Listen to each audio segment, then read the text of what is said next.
vocação marítima de Portugal vinha-lhe de uma situação geográfica atlântica.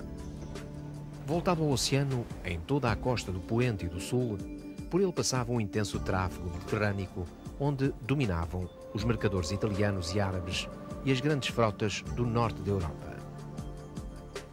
Os descobrimentos foram um resultado dessa tradição náutica, que se desenvolveu com a escola do Infante de Sagres. Tomada Ceuta, as descobertas nunca mais pararam. Primeiro, a passagem do bujador capitaneada por Gilianas, que abriu novos horizontes científicos e comerciais.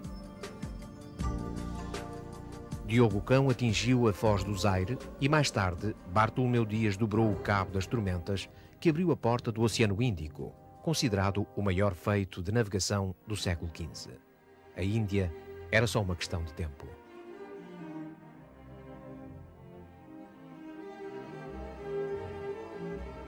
Dom João II praticava uma política assente nos conhecimentos adquiridos noutras viagens.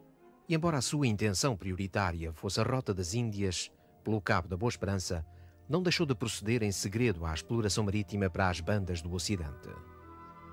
Para evitar conflitos, os reis ibéricos firmaram os tratados das Alcáçovas e de Tordesilhas. A terra foi dividida ao longo de um meridiano que passava a 370 léguas a ocidente de Cabo Verde. Os resultados favoreceram Portugal.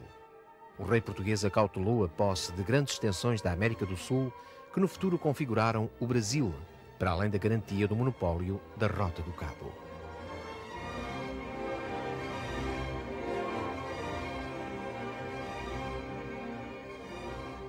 O rei Dom João II teve a desventura de não ver as naus rumo à Índia. A morte colheu-o um ano antes, quando o seu grande sonho estava prestes a realizar-se. A armada, capitaneada por Vasco da Gama, deixa Lisboa com um saber de experiência feito. Aproveitando os conhecimentos náuticos de viagens anteriores, a esquadra foi composta por um novo tipo de embarcações, de bojo saliente, com castelos de proa e popa, que apresentavam nas suas guaritas as famosas bombardas.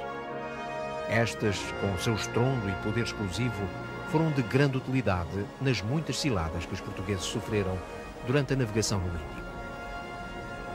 Ao fim de penosos e atribulados 8 meses, a frota portuguesa avista a costa ocidental da Índia. Durante 2 dias, Vasco da Gama percorreu a costa malabar em busca de uma boa baía, Calicut.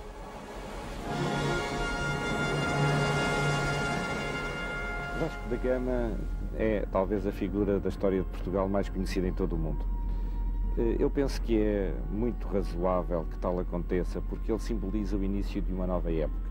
Quando ele saiu do Restelo, no dia 8 de julho de 1497, ele iniciava uma nova fase da história da humanidade, em que foi possível um relacionamento entre todas as partes dessa mesma humanidade. Vasco da Gama era, ao fim e ao cabo, um funcionário superior do rei Dom Manuel. O rei Dom Manuel tinha decidido, no início do seu reinado, dar continuidade aos projetos de descobrimentos iniciados pelo seu tio-avô, o infante Dom Henrique, que ele muito admirava. Ele, o rei, achava, portanto, que ele estava incumbido de uma missão divina, que era, ao fim e ao cabo, a de conseguir chegar à Índia. Vasco da Gama foi, portanto, o encarregado do rei. Não foi uma figura que tomou a iniciativa de fazer os descobrimentos, ele foi cumprir uma missão do rei. E cumpriu-a bem. Uma missão difícil, porque foi a viagem mais longa que até então se tinha realizado na história da humanidade, é preciso que se diga. Foi uma viagem que durou 2 anos, exatamente, e em que mais de metade da tripulação morreu. Vasco da Gama foi, por isso, justamente muito recompensado pelo rei com o título de Dom, com o cargo de almirante, mais tarde o de Conde de Vidigueira.